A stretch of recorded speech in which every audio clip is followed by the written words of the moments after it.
Welcome to the magical journey beyond mediocrity, where the mystical and the practical become aligned. You're listening to Meant for More, the Seeker's Guide to Success, with your host, Seeker's Guide and Coach, Kristen Lloyd. Kristen guides you through mindset shifts to increase your consciousness and live your best life. So let's leave mediocrity behind and step into your magical, magnificent life with Kristen. Good morning, everyone. Welcome back to Meant for More, the Seeker's Guide to Success. I am your host and Seeker's Guide, Kristen Lloyd. Thank you for being here and tuning in for today's show. We are now accepting call-ins. If you want to jump on the call and get into the conversation, the phone number is 248-629-0921. Today, our very special guest is Kendrick Shope. After leaving her Fortune 500 sales career in 2011 as a top-performing sales rep, Kendrick created Authentic Selling, an ick-free Southern-style approach to sales that's helped over 600 entrepreneurs make millions. Since then, she's been named one of the nation's top sales experts, acted as a guest expert on NBC, and won high praise from business icons like Ali Brown and Marie Forleo. She's also been featured in publications like Monroe Life, The Advocate, and The Daily Times. Her motto, all things being equal, friends buy from friends. All things being unequal, friends buy from friends. When she's not sharing her sales savvy with clients, you can find this royal redhead cheering at Tennessee football games or flipping through fashion mags.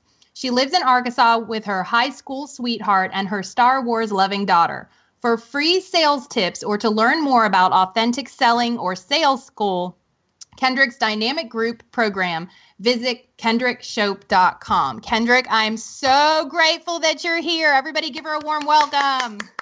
Thank you. Thank you so much. It is truly my pleasure to be here. Thank you for having me. Thank you. And I said this before we jumped on. You and I have never spoke prior to this, but I have been watching you from afar, and I just have to say, from the top of my heart, from the bottom of my heart, you are amazing. Oh, well, thank you. There are certainly days where I don't feel so amazing, but thank you for saying that. We're all human. I've been teaching that to my clients as well, as, we are all human. We all go through, the obstacle courses, the bumps in the road, and that's just part of this personal growth journey. And I totally get it. And I think that, and maybe this is where I'm at, we tend to put people on pedestals, right? We tend to see people as really grand, and I'm honoring what you've done to become who you are. And so, we're all equals, right? But I just have to say that you've put in the work, and that's what we're seeing. And that's what we're honoring you for, is really putting in the work. Well, thank you very much. I will not argue with that I have put in the work. So you got me there.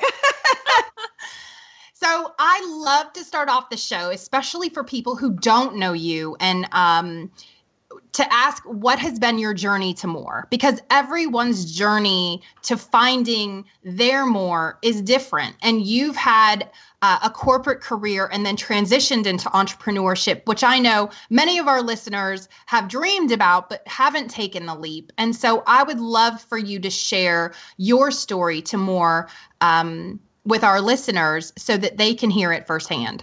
Yeah, absolutely. I think that with a question like, what is your journey to more? I think that you have to be willing to be fluid, if you will, with the word more. More changes, and it has changed throughout my life. Totally. When I graduated from college, more was getting a job, right? I just want to get a job and make some money. And then I was like, oh, maybe I want to go back to college. Maybe that's my journey to more. So I think it changes. But at the end of the day, yeah, I started as a selling lumber. That was my journey to more. Well, actually, I started in customer service as a telemarketer, and then became a rep for a Fortune 500 company where I sold lumber. And I liked that job. I didn't love it. Transitioned into pharmaceutical sales and was a top performing sales rep for 2 pharmaceutical companies. So I worked for 3 Fortune 500 companies where I was a top performing sales rep, and I learned a lot, and I was great at my job. And for a while, that was kind of my more. I mean, I had a great territory. I was good at my job. I made a lot of money. It was pretty easy if the truth is told. And then I had my daughter. And certainly when you have a life event like that, everything changes. And it did for me. I can remember rocking her to sleep one night when she was 2 years old or less and telling her the same thing I tell her every night, which is you can be anything you want to be in this world. All you have to do is believe in yourself, believe in your dreams. Mommy and daddy love you, and we're going to help you make your dreams come true, but you have to believe. And of course at 2, she didn't understand what I was saying, but I knew it hit me like a ton of bricks. I knew one day she was going to. And so I burst, if that's a word, through the French doors in my bedroom. And I said to my husband in my thickest Southern accent, I am living a lie. And he was completely unaffected by that. And I said, no, pay attention, because this is something that is going to change our lives. And that started a new journey to more, which led to eventually the creation of this business. And now that the business is created and it is successful, and I wake up every day and think, wow, is this my life? The journey to more looks different. It is, how do we create more success with ease? How do we, I guess, reap the rewards of all that hard work of the past 5 years? So the journey to more looks different and has looked very different for me depending on what stage I'm in. I love it, because you're so right. Like the journey is constantly changing, because once you hit a new level, you're like, all right, what's the next one? Yeah. Where am I going? Yeah, exactly. And Martha Beck talks a little bit about this. She calls it the promised land. And I remember reading a book by her 5 years ago called, I believe it's called Now Discover Your North Star, or Follow Your North Star, Find Your North Star. It's a great book. And I was so disappointed when she talked about getting the promised land that I had to start over. But I think that's the promised land is the journey of, the journey to more, and you're there. But if you're growing and you're living, then you're there for a certain amount of time, and then the process starts over for you. Mm-hmm. Well, and the more, and I'm a big believer, more is the journey. It's not the destination, right? But I've never thought about it like that. But yeah, I guess so. Yeah, because we're always, and it doesn't matter who you are, right? You're always trying to obtain a more, right? So whether it's bigger, better sales, or working in your own business, or a life that you love, or a business that you love, but that journey, or really identifying who you are, because I work with a lot of people who they don't know what they want. They don't know who they are. And that's their more, is really gaining the clarity and the conviction that they're in their purpose. And so, but the journey is where the nuggets are. But for a lot of people, they're looking towards the destination. So when I hit 500K, when I get the house on the beach, when I get the bikini body, when I get, right? So, and the thing that I've learned is that the more is in the day to day, yet there's still that goal, right? That everybody's trying to obtain and hit. And so the journey to more could be twofold in the way that I interpret it, is while you're trying to hit that goal, because that keeps us, that juicy goal, that's what keeps us moving. That's what keeps us grooving, right? Yeah.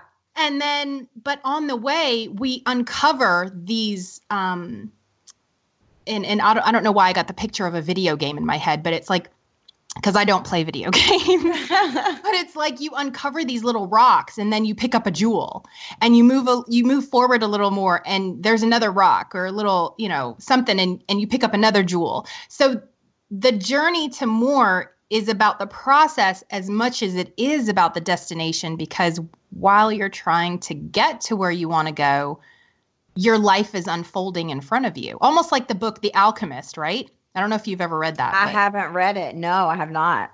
Yeah, it's brilliant. Definitely pick it up. And I will just say this, while he's figuring out where he wants to go, he finds himself.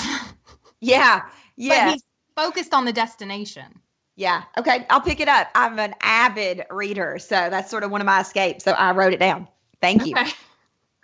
But I love it because, and one of the things, as I've witnessed you, and listened to other podcasts that you've been on, I've seen how the bravery, the courage that you took to leave your corporate position in sales to build your own business, but you used your gifts that were authentic to you.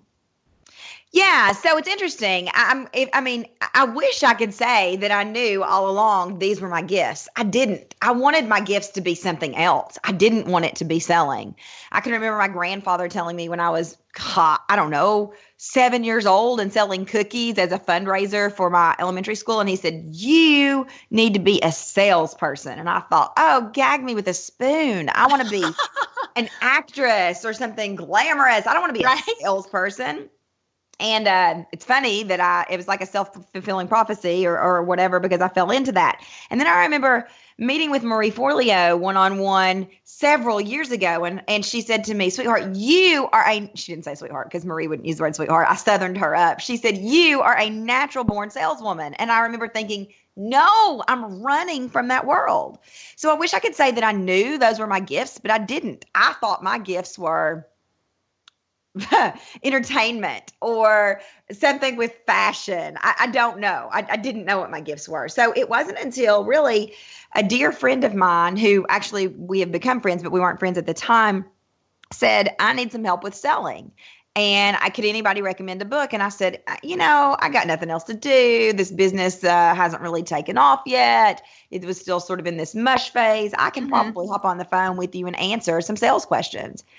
90 minutes later, Jenny Shee was the lady who I was on the phone with. She said to me, you're in the wrong business. These are your gifts. Guaranteed, no ifs, ands, or buts about it. So I wish I had known, because if I'd known, it would have made this process a lot easier, but I didn't. So yeah, I have used my gifts, but it was a long time to figure out what those were. And don't you think that happens to a lot of people, is that what comes easy to us is not what we consider our gifts, because we can't, that saying, we can't see the forest through the trees. Like Absolutely. we can't see ourselves. Yeah. And so when Jenny said, this is what you need to be teaching, I said, I don't know what I just taught you. Like, I thought everybody knew this, or the majority of people knew this. And so I literally had to have her break down step by step what she learned from me. And I was like, you mean people don't know this? I think they do. I don't think people will pay for this.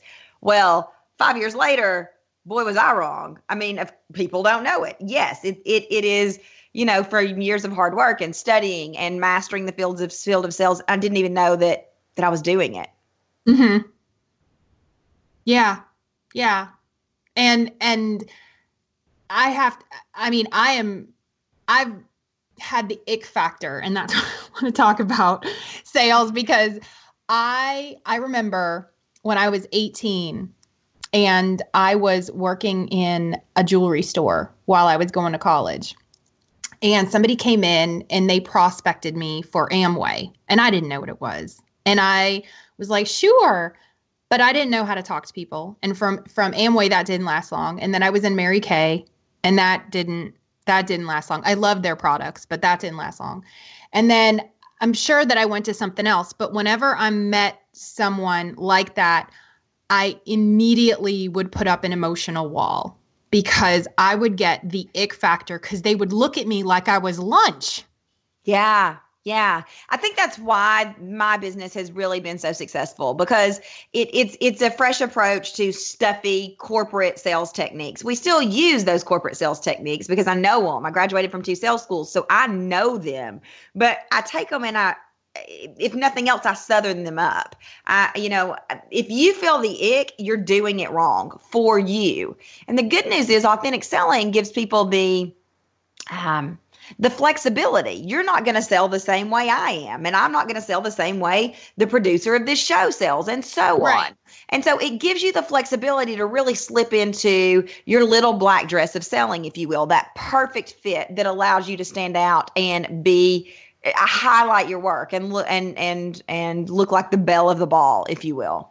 Right. And and obviously I want to say that there is selling, like the person who sells, and then how you feel when you're being sold to. There's the feeling of who you are as a salesperson, and then how you feel as someone who's being sold to. And so I wanted to know, what is it about selling and that people dislike so much from the salesperson perspective? Yeah, so they've been lied to. I mean, if you want to break it down into something really simple, they've been lied to. This goes back hundreds and hundreds of years to where we had traveling salesmen who would sell bottles of elixir that were going to heal or cure all your ailments. And then the next day, the traveling salesman was gone and the people felt like total death because it was alcohol. So that's where salesmen, at least as far as I can tell in my studies of sales, first began to get a bad rep. And then it just grew. You know, we've all heard the quote unquote stereotypical used car salesman, and people tell you anything to meet a quota. They lie to you. Not everybody, but where does the negative feelings about selling come from? Because we've all had buyer's remorse. We've all been, or felt like we've been bulldozed into a sale that did not end up being what we thought it would. And so that's where it comes from.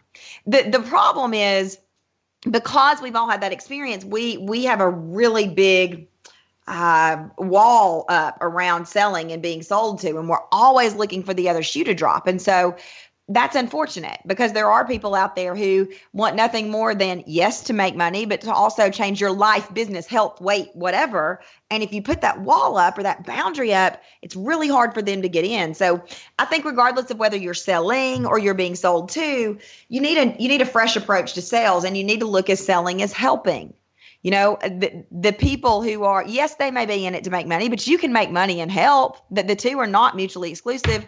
So if you've got a product that you believe in or a service that you believe in, let's view that as an extension of helping. And on the recipient end, let's view that as, these people are trying to help. If I have these problems or these issues, maybe I should pay attention. And just that phrase of yours, I have to say, changed my life. Selling is helping. Yes. Good. Yeah. Yes. Because when I viewed it that way, I didn't feel afraid to talk to people. Yeah. It's so funny because it seems like such a little shift, but I get more feedback about that and 7 tools for overcoming objections than anything I teach, because it really is a mindset shift for people. Totally. And yeah. So I'm thrilled that it made a big difference in your life. That's awesome. Huge, huge. And that, I think, is, you know, something to share with everybody, because before that, I told you my experience, right? The Amway and so it was, how do I talk to someone without them thinking, I see you, like your lunch, right? So that was my experience. So when I said, when I first heard you say selling is helping, and coming from a background of psychotherapy and then moving into coaching and being a results oriented practice, selling is helping, is my mindset shift was, yes, I am changing people's lives. And yes, this is huge. And I know for everybody else listening, you know, I hope that they get as big of a shift out of that as well, because it really does make an impact, because that sale, right? That service that's provided, and your services of teaching people how to sell their services, is so impactful, and it's so needed, because now I'm going to pull Marie Forleo into it when she says your gifts are needed in this world. Absolutely. Right? Absolutely. It's so true. Yeah. And, you know, I think one thing that's important is we give ourselves too much credit. So, you know, most of us are selling to adults. Kids are not able to make buying decisions in most cases. So we give ourselves too much credit. We worry about, oh, I'm going to push somebody into buying something they don't want to buy. Or, oh, I don't want them to think of me as icky, sleazy, slimy, pushy. But give me a break. They're adults. If you approach this from an honest, heart-centered place, you're not going to push somebody into something they don't want to buy. I mean, we don't have that much control over people. Now, yes, some people have done that in the past, but the people I deal with, and I imagine the people on your show and listening to your show, are not going to be those people. So don't think that you can just put your offer out there and people are just going to fall under your powers and then have buyer's remorse. It's not the way it works. So when you view selling as helping and you realize you can't really push anybody into anything, they're grown-ups, then it also sort of takes the burden off of you, or the worry off of you about, you're being passionate when you sell something. It's okay to be passionate. Mm-hmm. I love that. I love that. Okay. So if someone says that they can't just sell because it makes them feel gross, what is something that you would do to help them to think about it differently? Like, the selling is helping is awesome. But what other mindset shifts do they need to get into? Well, so the first thing I would say is, what are you doing that feels gross? So selling is a big word. There are lots of things involved in selling. We have verbal communication. We have written communication. We have prospecting. We have engaging. So does the whole thing feel gross? What specific thing feels gross? And then I would say, great. If it feels gross, that is awesome news. You're doing it wrong. So then we would break down, what are you doing? Where does it start to feel gross? And how do we change that? Because the good news is we can change anything. So you just have to dig a little deeper. People use selling feels gross as an excuse to not sell. But if you don't sell, your business is broke, period. The definition of selling is the exchange of money for a product or service. So you can't get away with selling is gross. I'm not going to do it if you want to make money. So you need to break it down further. What specifically feels gross? What are you doing? Awesome. Well, we need to stay as far away from that gross feeling as possible. How do we change it so that it doesn't feel gross? I'll give you an example. 50% of all sales are closed in follow-up communication. That doesn't mean you have to write emails to follow up. I used to have somebody who said, I just feel pushy when I write an email. I said, great, film a video. Film a personalized video and make somebody's day and follow up. Made all the difference in the world. She's still following up, but instead of doing it the written way, she's doing it verbally. It no longer feels gross. I love that. That's amazing. Yeah. By the way, when you do something that doesn't, so in that same example, that woman has closed nearly every sale, which is impossible. That's a sales anomaly since she started following up via video. Wow. I'm taking notes. I'm taking notes. This is amazing. I love it. And okay, so I don't know what Southern style sales tactics are. And so what I want to ask you is, can old school Southern style sales tactics really apply to the digital world? But also, I don't know what those are. Yeah, so they absolutely can. If they didn't, I would be a struggling business owner. So I kind of joke about old school Southern style sales tactics, but at the end of the day, the number one thing is you treat people the way you want to be treated. So you create a raving fan with every interaction, or at least you try. Now, of course, there are going to be people who, for whatever reason, things just don't go right. They're not a raving fan. But the point is, when you try to create a raving fan with every interaction, when you treat people the way you want to be treated, they will respond. In this world of the customer seems unimportant, nobody takes the time to love on their customer, you're going to stand out. And word of mouth is the best free advertising on the planet. So if you want to grow your business, which is exactly how I grew mine, do things differently. Do the common things uncommonly well. There's a Southern style selling technique for you. Treat people the way they want to be treated. There's another one. And let word of mouth be your greatest resource. I love it. Yeah, because if people have had a good experience with you, they're going to talk about it. Statistics show that over 80% of people are happy to deliver a referral. Only 11% of people selling something ask. You're leaving money on the table by not asking for a referral. 80% of people, over 80, are happy to deliver a referral or a testimonial. I believe it's less than 11% or less ask. Okay. So now I have a very specific question for you. Okay. Because here's the thing. Here's what I see. There are two different things. There's so asking for a referral and saying, do you know anybody, and maybe I'm saying it wrong, do you know anybody who needs my services? Or saying, if you know someone who needs my services, please let them know. But then on the flip side, I'm so used to seeing scarcity marketing, which is only 2 spots available, only 2 spots available. So they seem to be counterintuitive. One, which is I've got limited spots. And the other one, which is I'm looking to grow. And I know that we've worked together before. And I know that you've gotten killer results.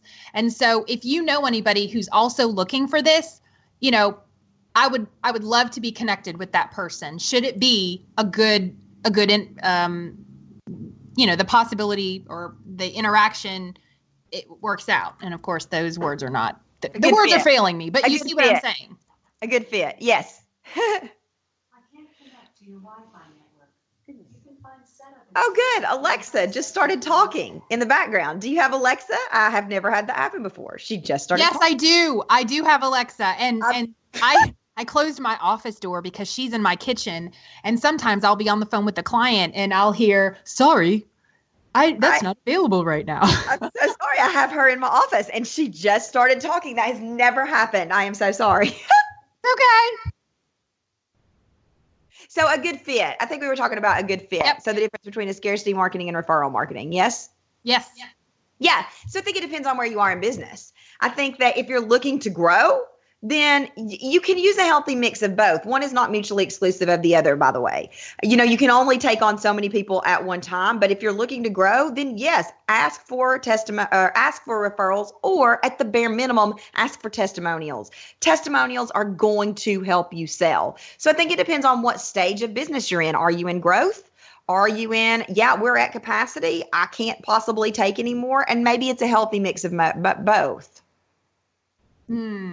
You can also do something which is create artificial demand in the industry. Now, that may not feel super authentic, but there's only so much of you to go around. So one of the things you could do with referral marketing or referral marketing, that's not the right word, but with this referral thing is you could email people and say, hey, I've got 10 spots opening up. And before I open it up to my list, you were such a great customer, such a great client. If you know anyone who meets these criteria, I would love for them to apply first. There are 10 spots left. So you're not full. You're not anywhere near full, but you're using a little bit of referral and a little bit of scarcity marketing.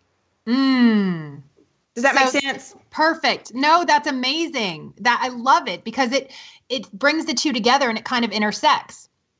Yeah, absolutely. And also, this scarcity marketing is what I call FOMO, fear of missing out. Probably a lot of people call it that. That is used lots of times to sell bigger programs or programs. So when you're doing one-on-one work, well, it can be used to sell one-on-one work as well, but I see it more often when you've got a program and there are X number of spots left. So, the goal here is create a waiting list. Be so in demand that you create a waiting list. And so you start wherever you are and you build and you create that demand and you ask for referrals and you get testimonials and then you build off of that. And eventually you find a way to combine fear of missing out, scarcity marketing, and referral marketing that works for you and feels good. Yeah, I love it. Now, I know you, again, from the individuals that I'm connected with, and I know that you have a program called Sales School, but I am new to the term authentic selling. And so I would love for you to share with our listeners what authentic selling means, and is that incorporated into your program, Sales School? Is that are they techniques? What is authentic selling? Yeah, so authentic selling is really the overarching compass, the overarching guide of how I sell and how I teach people to sell. So it's everything. It's absolutely incorporated to the program. It is we start with selling is helping. That is step number 1 in authentic selling. Step number 2 is understanding pain points, features, benefits. Step number 3 is, your power statement. And so authentic selling is really everything that I teach falls under the umbrella of authentic selling. I sat down in January of 2000. Maybe it was December of 2012, and I wrote authentic selling. Step number 1, step number 2, step number 3. Okay, wait, this doesn't make sense. Let's make some foundation. These are the rules of authentic selling. And everything for my business has been created from that point. So yeah, it's authentic. Everything you're learning today is a direct, it is incorporated into authentic selling. Everything I teach is. It is the umbrella under which everything falls. And your motto, all things being equal, friends buy from friends, and all things being unequal, friends buy from friends. One of the things that I remember, it's easier for me now to sell to and buy from friends. But there was a time where it was uncomfortable because I thought, well, this is my friend. This is someone who I'm close to. And I know I used to end up giving stuff away for free. Absolutely. And so what advice would you have for someone who may be in that place to make that become more comfortable? Yeah, so I use the word friend there loosely. So all things being equal, friends buy from friends. All things being unequal, friends buy from friends. What that essentially means is you got two equal products. There's no difference in the product A and product B. You got two sales reps selling those products. Now, you got the sales rep that everybody likes to see or likes to get emails from. And then you've got the other person who is pushy, who doesn't take the time to get to know people. Which product do you think is going to sell better? It's going to be the one that everybody loves to see, where they love to get your emails, where you make everybody feel amazing. That's what all things being equal, friends buy from friends means. However, you can get in the quote unquote friend zone. You can go in, and I fall into this trap way too often because I love my clients. And so, right. Number one, you got to set healthy boundaries between you and your clients. You have to set a quota for yourself. I will not cross X. I will do A, B, C, and D, but no matter what, I will not do E. And I'll give you an example. That might mean no matter what, no matter how much I love the people, I'm not going to let them miss a payment. Whatever that boundary is. Now, your question is a little bit different because it's about what if we're already friends, right? Mm-hmm. And so I think that, again, it starts with really healthy boundaries around this. But I used to have something years ago called my friend rate. And I had people who I had made friends with in the online world who were selling things, and they would be like, oh, Kendrick, will you help me? Will you help me? Will you help me? And it was really awkward because I would spend hours with them. And I would say, yep, absolutely. Here is my best friend rate. And it was extremely cheaper than what I offered to everyone else. Right. But I also got compensated for my time. Now, my friends, most of them are I'm fortunate. They're extremely successful. And so we don't charge each other. We get on the phone and we mastermind, and I'll bring my mess of a plan to somebody, and to Jenny Shee, and she'll say, okay, great. Let's do this. Let's do this. Let's do this. Cause I have ADD and plans get scattered in my head. And then she'll bring her sales problems or sales whatever questions. And I'll say, great, let's do this. Let's do this. Let's do this. So you need to get compensated in some way. I don't care how close you are to them, whether it's in turn, masterminding with them, or it's a best friend rate or whatever, because you're going to get bitter if you don't, and that's going to ruin your friendship. Right. And that I love that you've addressed that, because it's got to be equal somehow. It does. I mean, don't get me wrong. You can give away whatever you want to give away, but the minute you start to feel bitter, you need to pull back because that friendship is in danger. That's powerful stuff. And I love that you talked about the best friend rate, and also that bitterness. The word that I tend to use is resentment. And the thing that I know is talking about it, because what I see is that people will have those feelings and they won't talk about it and they'll pull back. Right. But that needs to be discussed. Yeah, absolutely. Without a doubt. Yes. Yeah. So, and I love the I've written down selling is helping, and then pain points, features, and benefits, because I think that a lot of people tend to talk about the how, right? I'm going to do this. I'm going to do this. I'm going to do this. And they talk about what they're going to do, but they don't talk about the pain points, the features, and the benefits. So the number one mistake that people make selling is talking about the how. People buy off of emotion and justify it with logic. You don't pay anybody anything because of the how. And if anybody tells you that, if you believe that, you're wrong. You buy on the promise, on what's possible. And this is where people just don't get it with selling. And once you understand how to articulate your benefits, then everything changes. So it's not just the benefits, but it's how the benefits creep. I'll give you an example. So pain points, features, benefits. Benefit is what changes. What happens as a result of your coaching of your product, what changes? So you may look younger if you sell a skin cream. I was thinking of Mary Kay. You may look younger. You may look in the mirror and see less wrinkles or whatever. Great. But then think about how that creeps. How does the mom feel when she looks in the mirror and sees less wrinkles? Well, she feels better about herself, right? Well, how does that affect her children? How does that affect her job performance? How does that affect her relationship with her husband? So it's not just even benefits. It's how those benefits creep and touch other people who are important to the buyer. And we miss it all the time. And it's why you read a sales page and you're like, whatever. And then you can read a different sales page for a different product and be like, oh my gosh, where's my credit card? I have to buy right now. Right. It's because they know how to do benefits and they know how to make their benefits creep. Make your benefits creep. Yeah. I need to find another word because it sounds gross, but it's not. I mean, just think about it. If you're selling Mary Kay and the mom feels ugly, gross word, but and looking in the mirror and sees wrinkles and doesn't feel good about herself, and then you buy a cream and for whatever reason she feels better about herself and she says, "Oh, I look pretty today." And yes, women, these are the things that we say to ourselves. We can act like we don't, but we do. I look pretty. I feel pretty. She goes up, she shows up at work, she's more likely to do a better job. She's less likely to having that internal dialogue in her head where she bites everybody's head off. She is more likely to get out and walk her dog because she feels good about herself. Like all of these positive things, and all of this came from skincare. Do you see what I'm saying? Yeah. How does it fill the gaps? Yeah. Because she has gaps before she has the skin cream because of how she feels about herself. And once she has it, it fills those gaps.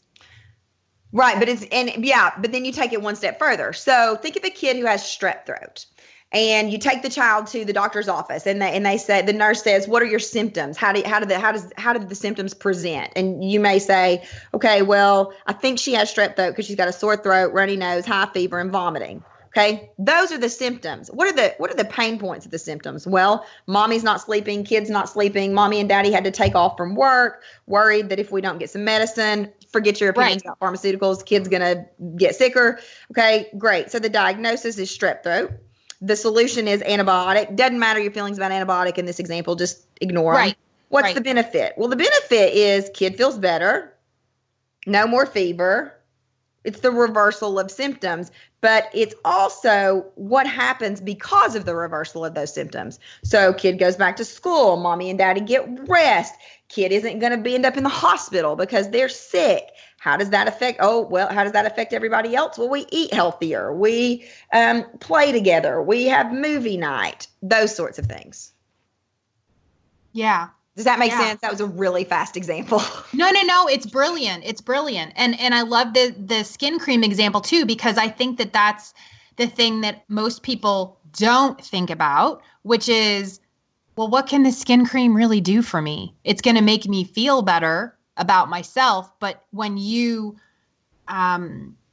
extend it, past that, and I'm going to use the word creep, like when it creeps, it goes to all of these different areas that you shared, not only how does she feel about herself, but how is she acting at work? Is she more confident? Yep. And then what can she do with that confidence? If you show up more confidence, what can you do? Well, you can do anything, right? So, it just goes on and on and on and on. Right. You can make more sales, which then impacts your bottom line. Yeah. You know what? I'm going to change it. I'm going to try to quit using the word creep right here on this show. I'm going to call it the positive spiral. So that's how I love it. The positive spiral. I'm writing it down. The positive spiral. I love it. Yeah, it's so true because it spirals out into all of these different areas, and it makes me think of a mind map, right? So the little center, there's the little circle in the center, and then how does it spiral out? Absolutely. Yes, exactly. So, going back to authentic selling and sales school, I know you just had a launch with sales school, right? Yeah, so we're actually wrapping up. The cart closes on Halloween for the year. And so we have Sales School On Demand, which Sales School in the past has been $2,000, but I am trying to make this more accessible for the newer business owner because selling is where you make money. So Sales School On Demand is on sale for $9.99. And basically it's 6 weeks of infusing selling into every aspect of your business, from how you create an offer to your opt-in if you run an online business to your sales copy. You get a formula for sales copy, if I may say, that is genius. And then your sales conversation as well as follow-up so that you close 50% more business. So it's 6 weeks of infusing selling into your business. That's amazing. And so would this be good for someone who's also struggling with content development? Well, it depends. So it depends on where you are in content development. But what I would say is if you know who you serve and you know how you help them, then yes, sales school will help you. Essentially, you learn this thing in sales school called a sales map. And the sales map helps you anytime you need. It's the first step anytime you want to create any content. So you know how you get that stare at a blank page, just right. It's disgusting. And you think you go to Google and you look at what other people are doing, and that takes you down a negative spiral. Well, if you start with your sales map, which you should do every time you create any piece of content, then that never, and I use that word intentionally, happens again. It never happens again. Yeah. Yeah. So we actually had somebody who just entered in a question, and they said, what about the domino effect or the butterfly effect? Most spirals go down. So I guess this is back to the positive spiral that we were talking about, that, you know, people who, when engaged with a product, we see the benefit. And I'm not sure exactly what she means by most spirals go down. But if we're accentuating the positive of a product, that's life. So yeah, I mean, so let's be realistic. A beauty cream may help and create, you know, we feel better about ourselves. We look better. It may create a positive spiral, but life is going to happen. You're going to get knocked down on your rear. You're going to have days, regardless of what you're doing, where you look in the mirror and you think, a new wrinkle. That's life. Or your kid's going to get sick again, in the strep throat example. That is what living is about. So, you know, I don't think there are any products or any services that fix something forever without life intervening. What I mean by that is, let's say that you hire a nutritionist and you eat healthy and you feel amazing, but once every 6 months you eat a pizza. Is that a bad thing or a good thing? I don't know. Maybe depends on who you ask. But I think that you're thinking too hard about the butterfly effect. You know, as long as you are selling something that changes people's life, health, weight, whatever, for the better, that's all you need to be concerned with. That's it. I mean, life is going to happen. Things are going to happen. And absolutely. But I think that that's not up to us as sellers of a product or service. We can't control somebody's life. All we can do is say, this is what can happen when you use my product or service. I saw a brilliant campaign when the Olympics were on. So Coca-Cola had a campaign. And of course, it was a visual campaign. It was a commercial. And it said, nothing tastes as good as gold feels.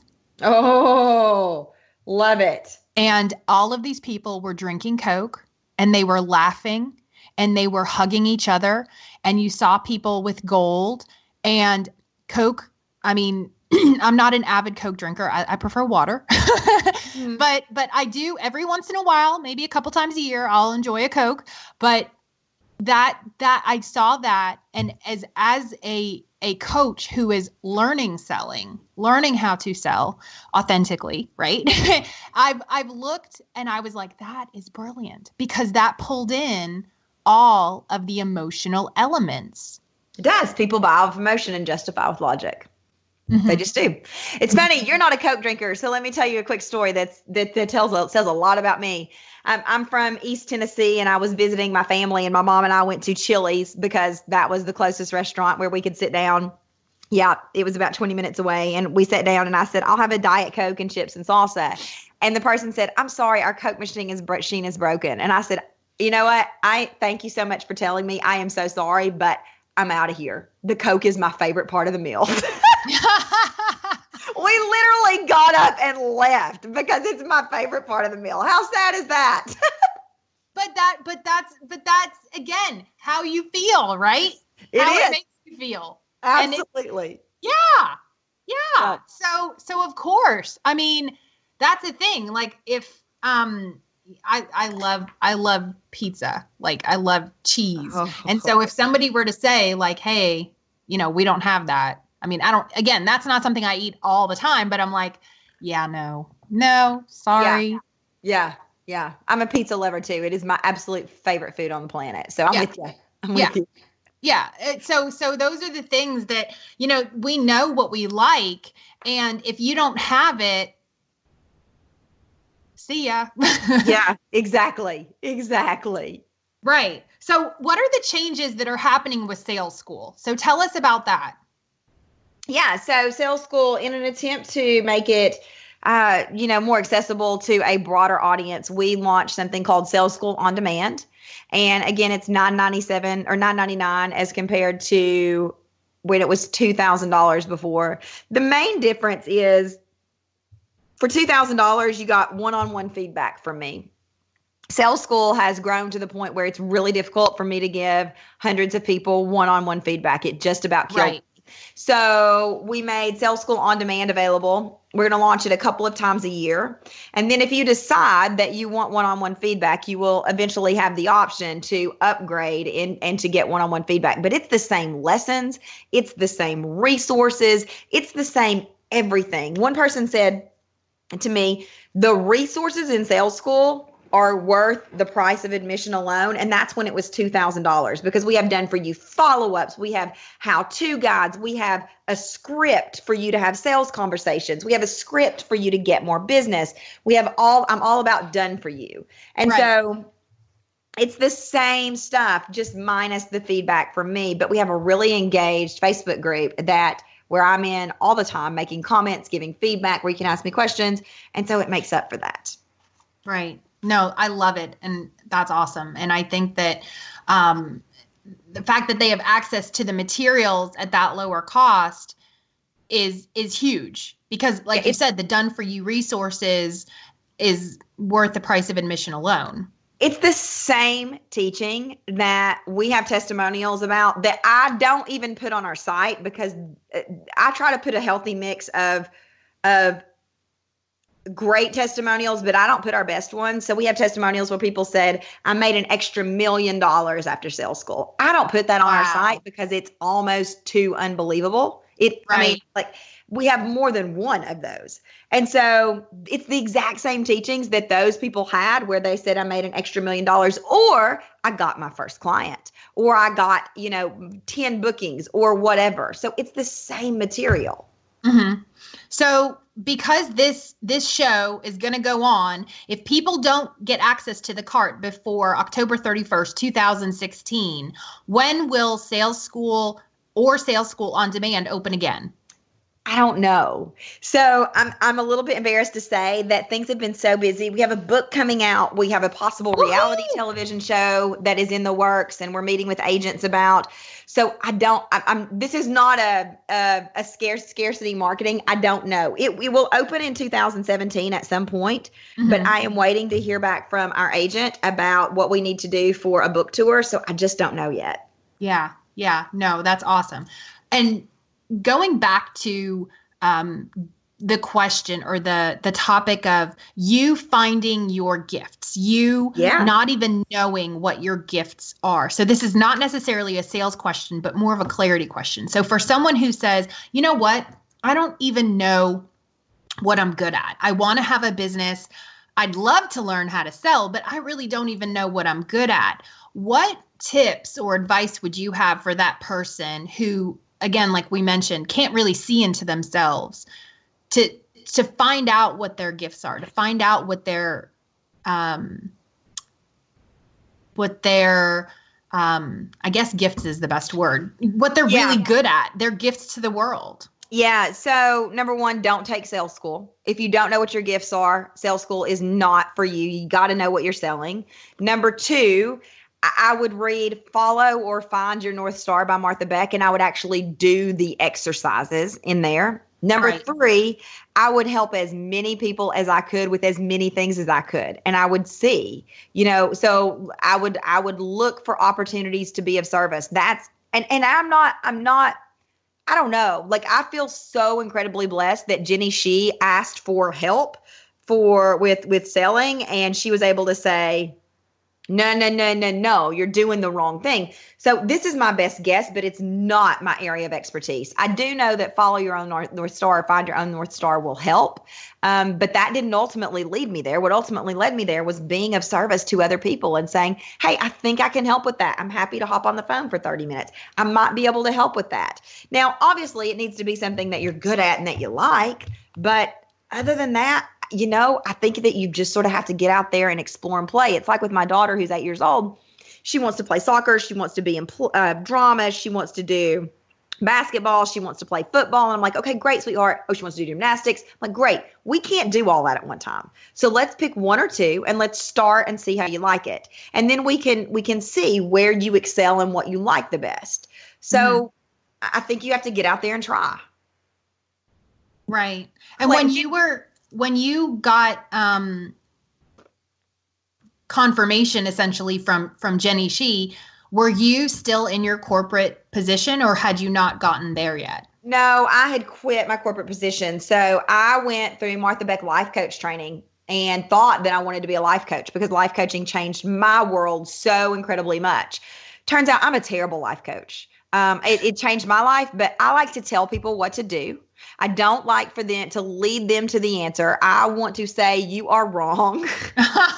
That may not be good, but I want to be like, cut that crap out. Like, what is that thinking doing for you? And that's not how life coaching is supposed to work. So I was terrible at it. I had clients, but it just wasn't right. It just was like a dress that's too big or too tight. It just didn't fit me right. Mm-hmm. And so after Jenny said, help me with this, that's when you essentially, you found your North Star, but you found it by helping, by being of service, by jumping. I knew, and I tried everything because I am a fighter. So I tried everything I could to figure out what I was supposed to do. And even when Marie said to me earlier that same year, you are a natural born saleswoman, I was like, oh God, no, not this again. I mean, I ran from it. But through being of service, through helping, by seeing opportunities where people ask a question that I might know something about, it led me to figuring out, this is it. And I believe, and this is a little, I guess, airy-fairy, but I believe that if you are out there helping people and you're doing the best you can, you're going to figure it out. Because clarity, as Jenny Shee says, comes through taking action. You're not going to figure it out if you are inactive. So take action. Right. No, I love it and brilliant. And I agree completely. So sales school, the cart's going to be closing October 31st. What is next for you and your business? You talked about a book and a book tour and a TV show. And I'm like, wow, what's next for you? Yeah. So 2017 is going to be interesting. I will say that we are scheduled and I worry about saying this because you never know in the entertainment industry, but we're scheduled to go on a major talk show before Thanksgiving. And so I'm excited about that. We have a book and agents are shopping the book right now. So we have 3 possible agents who are interested in the book and we're shopping the book. It's called Sell Like a Woman. And then once we decide who we're going to go with, then that will go into whatever the next stage of that is. I don't even know yet. And then we shot a selling reality TV series in August of this year, and networks are shopping it. So we'll see. It may never get picked up. It may be just a highlight reel that I get to force my friends and family to watch. But what an amazing experience, all from selling. I mean, like, seriously, I don't know. It's exciting, but there aren't any concrete plans other than we're gonna see where this ride takes us. That's amazing. Yeah, that's amazing.